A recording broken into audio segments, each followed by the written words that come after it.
You know, we love us a good countdown around here. So here's one for you. In just 192 days, Minnesota will be hosting the International Ice Hockey Federation World Junior Hockey Championship. So it runs December 26th, right after the holidays, through January 5th. It is the 50th anniversary of this championship. Teams from all around the world are going to face off.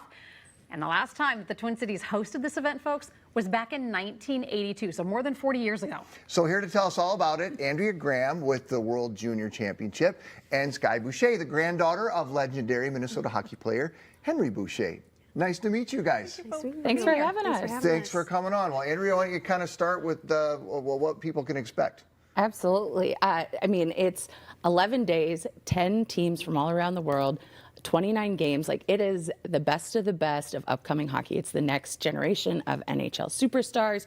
It's everyone that we're going to be seeing and hearing names of as they really, fight for gold. And hopefully we'll see USA go for a three-peat. But we'll be down here in the cities with games at Excel and Mariucci. And then, of course, on top of that, we have a big fan fest and winter fest and all sorts of things for folks. These are the best when it comes to men's hockey for those under the age of 20. Yes. Okay, so you're getting folks just out of high school. Are you getting high school players in there too? Every country kind of picks their team differently. Yeah. I feel like the U.S. has really ranged in that like 18 through 20 range, so maybe more college side.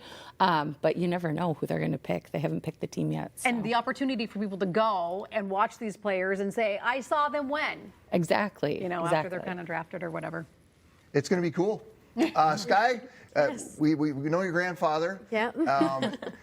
Did you have to be a hockey player when you were growing up? No, Yeah. He was very much encouraged, but So I assume you played. I did play basketball, though. I played played basketball? both for a while, Okay. yep. And then I actually grew up in Green River, Ontario, too, though, and then went to Warwood High School. So it was not, it was definitely implied, but encouraged a little bit, but I could have picked whatever I wanted to. So, okay, I got that. So what is your involvement in all this?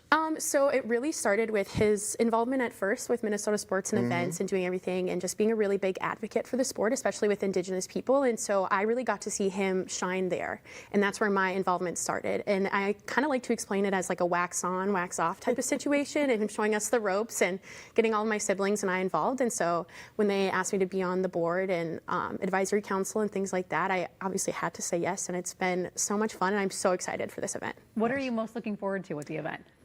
I think the whole as an entirety, I think it's a big world stage, and for Minnesota to be really on that forefront and to have our, Indigenous people involved too, I think that is super exciting as well, and really showcasing those stories and those voices. There's something called Assist 26 that you're involved in. Tell me about that. So we have multiple different initiatives. So that goes with our mural of, the 10,000 ranks across Minnesota. We're picking an Indigenous artist for that, and that is something that is really cool and exciting to have those voices at the forefront.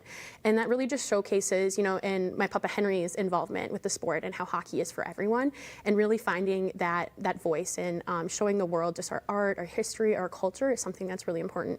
So, Andrea, where will this mosaic go? Like, how will people be able to see it? Absolutely. So the Land of 10,000 Rinks mural that we're commissioning will be on display at the tournament. Okay. But the Faces of Hockey mosaic that's up right now, people can find it on our website and be a part of it. And that's where anyone from all over, whether you're a fan, a player, or part of a team, can submit their photo and their stories to be a part of the Faces of Hockey. Oh, I get it. Okay, So, that's cool. We get a little bit better sense of what it is here. So. And it's so fun. And you can go in and you can click through and read everyone's stories and look at all the pictures.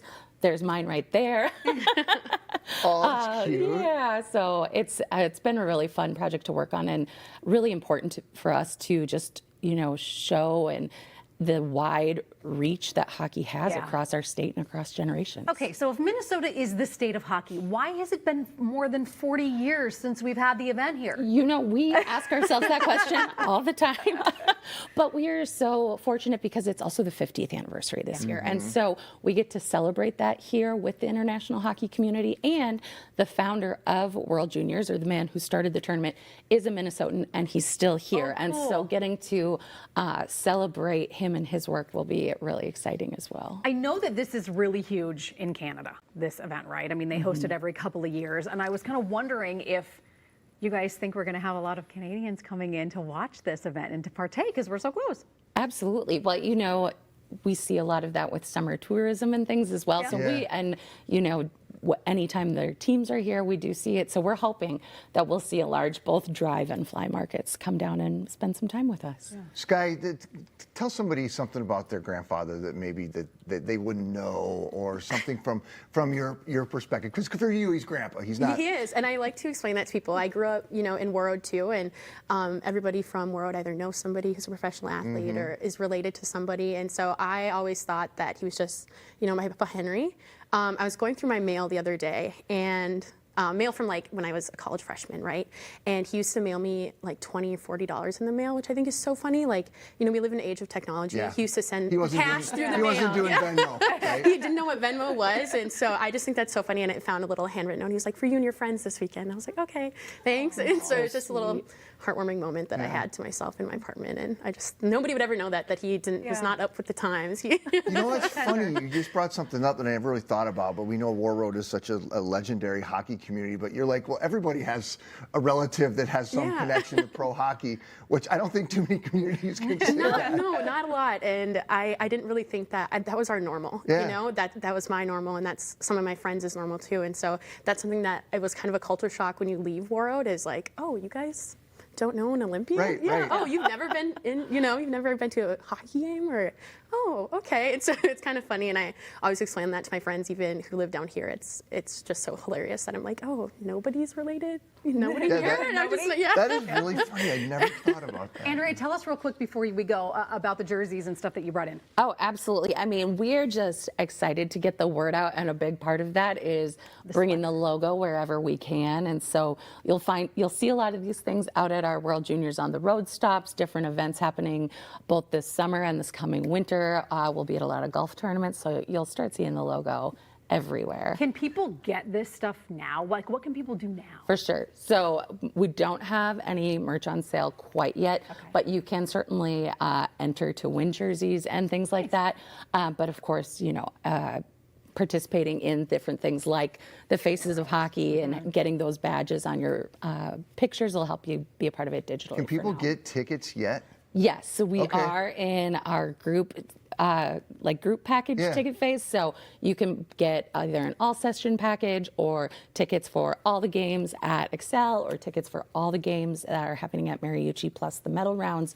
And then we'll be moving into some more fun ticket opportunities and Sure. specials, and then single game tickets later this season. Well, we know how. I mean, potentially. even for the high school, high school they tournaments. sell those tickets out like years in They're advance. going to go quick, right? Yes. I mean, the excitement is definitely there. We're seeing that in ticket sales. And so we're just wanting to make sure that we give everyone the opportunity to get in at the level that makes sense for them. I love it. Andrea, Sky, thank you both Nice for to being meet you here too. this Thank you. morning. you. We're really excited about what's coming up here in the cities. We're going to post a link on how you can get tickets to the hockey games on MinnesotaLive.com.